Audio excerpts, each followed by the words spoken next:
pode acontecer. Aqui, o MG Corsi, em outro superchat, muito obrigado, ele nos diz: boa noite, Panda, já voei várias vezes com o comandante Fusimoto, Alexandre Fusimoto, filho do nosso herói em Orly, cara nota 1000, abração e parabéns pelo trabalho. Obrigado, e eu concordo 1000% com a nota 1000 que você deu para o Alexandre Fusimoto. Um ser humano adorável, um tremendo aviador, um cara incrível. Ó, honra de ter trabalhado com ele, trabalhei com ele na Amaro Aviation e vou contar uma história dele e do pai dele, que é uma história que eu nunca falei. Essa é inédita, tá? As pessoas costumam atribuir, no caso do acidente do voo 820 da Varig, as pessoas costumam, a mídia, nos contou a história de que o comandante Gilberto Araújo, que Deus o tenha, porque ele desapareceu junto com aquele cargueiro da Varig, o VLU, decolando de Narita. Então, nosso respeito e consideração ao comandante Gilberto Araújo, que deu a vida trabalhando, né? Para mim, é um herói. Mas a mídia disse que quem tinha feito o pouso inacreditável do ponto de vista técnico nas proximidades do aeroporto de Orly tinha sido o comandante Araújo. O comandante Araújo desmaiou um pouquinho antes do avião tocar em solo. Ele foi consumido pela quantidade brutal de fumaça que estava dentro do cockpit e não restou outra alternativa a não ser despressurizar o avião e abrir as janelas laterais para entrar ar fresco. Só que isso gerou um turbilhonamento brutal, os pilotos não estavam conseguindo enxergar os instrumentos e o comandante Fusimoto, que completava 51 anos naquele dia, no 11 de julho de 1973, ele teve que meter a cara para fora.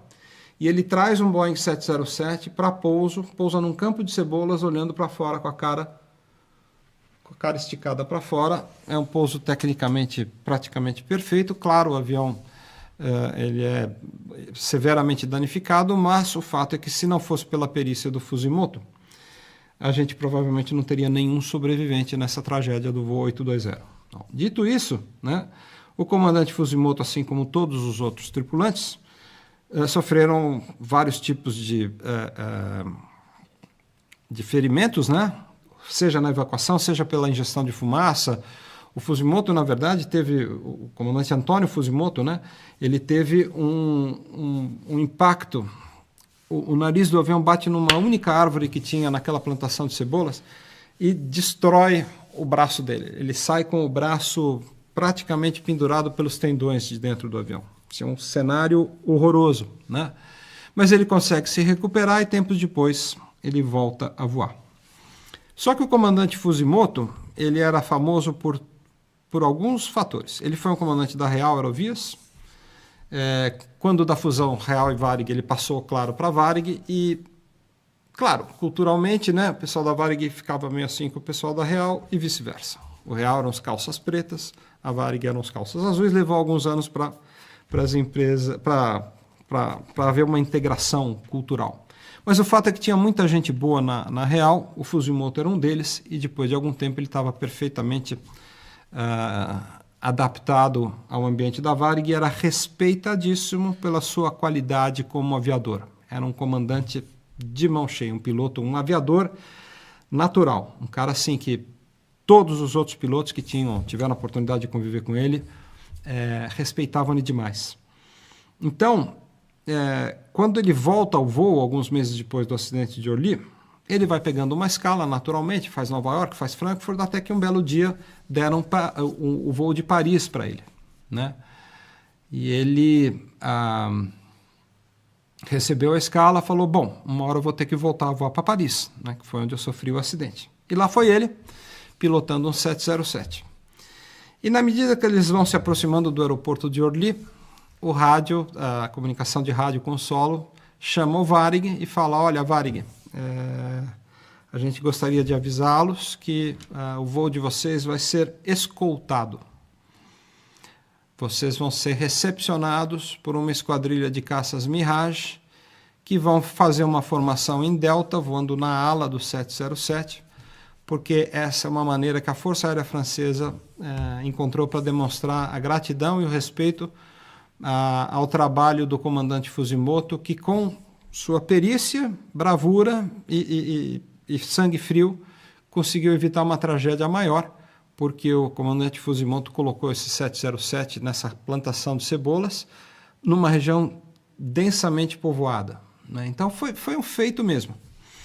Eu acho que essa história por si só já é maravilhosa o suficiente, né? Então eu fui contar isso para os amigos lá nesse encontro da Varig nesse fim de semana, né? E aí eu me emocionei, porque eu acho que a gente vê gestos e atos desse, né, que tem um significado tão relevante, né? Você imagina o que é para um aviador que teve o trauma de passar por um acidente em que ele perdeu vários amigos, vários colegas, e ele continuou firme, né? Enorme resiliência para continuar voando e comandando aviões da Varig. Imagina qual deve ter sido a emoção do comandante Fujimoto de ser recebido, chegar em Orly, voltar à França pela primeira vez com a escolta de 2 Mirages. E a melhor coisa, um terceiro Mirage estava voando mais atrás, um pouco mais abaixo, e o Alexandre Fujimoto, filho do comandante Antônio Fujimoto, pegou o celular e me mostrou. Olha a foto que meu pai recebeu da Força Aérea Francesa, olha que coisa linda. E aí ele me mostrou, eu fiquei louco, assim, né? O 707 da Varig com os 2 Mirages na ala, e aí eu me aproximei, olhei mais pertinho e descobri que a matrícula do 707 era Vitor Juliette Kilo, que é justamente o 707 que foi perdido em Abidjan, em janeiro de 97. Enfim, né, a gente vai ouvindo essas histórias e vai vendo que é muito mais que avião. Essa indústria é muito mais do que ir de A até B, do que levar 1.000 quilos de carga, ou 100, ou 10, ou 5 passageiros. Essa é uma indústria que eminentemente une as pessoas, os credos, os povos, une famílias, une pessoas que estão distantes, te leva para conhecer o mundo, te leva para ampliar horizontes, que é uma característica única da espécie humana, é a única espécie que tem uma curiosidade de ir além do horizonte, né? No fundo, todos somos navegantes e exploradores, uns mais, outros menos. Mas o instinto de buscar o novo é uma coisa única da espécie humana. As outras espécies têm por instinto se proteger, se defender, atacar, comer, reproduzir. É isso. A nossa não. A nossa é uma espécie que quer conhecer o novo. E quem traz o novo nesse mundo global, nessa aldeia global, melhor do que ninguém, é a aviação. Bom, vamos dar um break aqui agora? Bora pro break.